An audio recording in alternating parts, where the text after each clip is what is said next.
হাসনাত আব্দুল্লাহর ভাষায় বলতে হয় যে গাং পার হয়ে গেলে মাঝি কাবদুল্লা ভাই। এখন আর চিনো না তোমরা মাঝিদেরকে। আমি তো আমার এক বক্তব্যে বলেছি, বিএনপি যেই হীনমন্যতার শিকার, আসলে বিএনপি 24-এর গণ অভ্যুত্থানের মানে আয়নায় নিজেদের ব্যর্থতা ছাড়া আর কিছুই দেখতে পায় না। এই জনগণ, এই দেশের মানুষ ফ্যাসিবাদের জাতাকলে পিষ্ট হতে হতে তারা বিপ্লবের জন্য সম্পূর্ণ প্রস্তুত ছিল।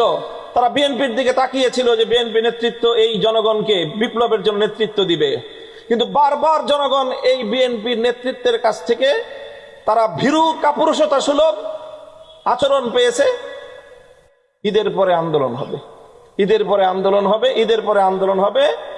বাংলাদেশে আর 15 বছরে বাংলাদেশের আকাশে ঈদের চাঁদ উঠে নাই, আর বিএনপির আন্দোলনও আসে নাই।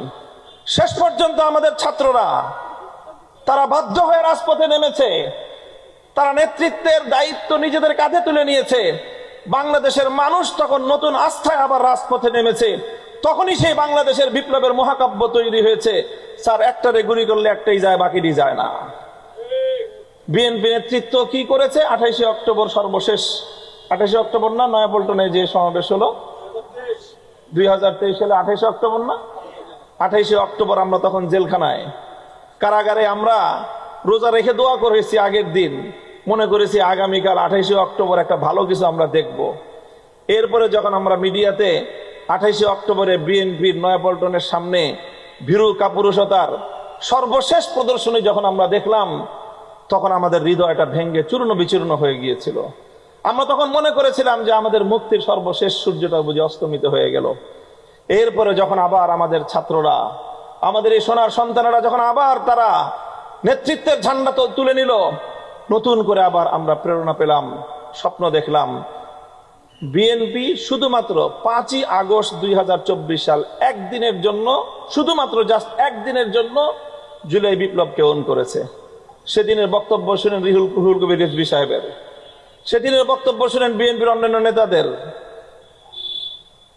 আন্দালিব রহমান পার্থ সাহেবদের বক্তব্য 5ই আগস্ট শুনেন। এরপরে 6ই আগস্টের পর থেকে বিএনপি নেতৃবৃন্দের স্টেটমেন্টগুলো দেখেন।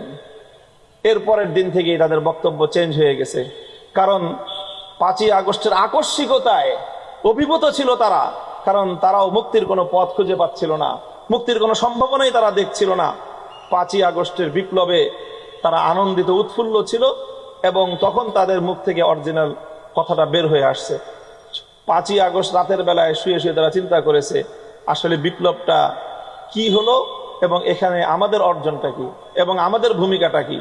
তো সেই ভূমিকাটা দেখলো যে ইতিহাস যখন লিখবে যে 2024 সালের জুলাই বিপ্লব, 36শে জুলাই বাংলাদেশ মুক্তি লাভ করেছিল এবং এই নেতৃত্বটা কিভাবে এসেছিল, সেখানে প্রথমেই যে কথাটা আসবে সেটা হলো বিএনপির চরম নেতৃত্বের ব্যর্থতার প্রেক্ষিতে বিকল্প নেতৃত্ব মাঠে এসেছিল।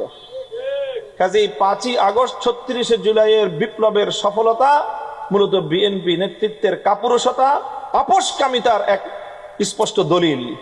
এই জন্য বিএনপি 24শে জুলাইকে অন তো করেই না, বরং 24শে জুলাইয়ের বিপ্লবের এই অর্জনকে মুছে ফেলার জন্য তারা চেষ্টা করছে। আমাদের পয়গাম মনে রেখো, 24শে বিপ্লবকে যদি তোমরা মুছে ফেলতে চাও, ব্যর্থ হবে তোমরা। বাংলাদেশের 71-এর অর্জনকে হাইজ্যাক করে 72-এর চেতনা দাঁড় করাবার যে চেষ্টা করা হয়েছে, 24শে এই অর্জন এবং বিজয়কে যদি ধ্বংস করবার জন্য তোমাদের এই অব্যাহত প্রচেষ্টা চলতে থাকে, এর জন্য তোমাদেরকে কড়া মাসুল গুনতে হবে। বিএনপি মাঝখান থেকে তলিয়ে যাবে।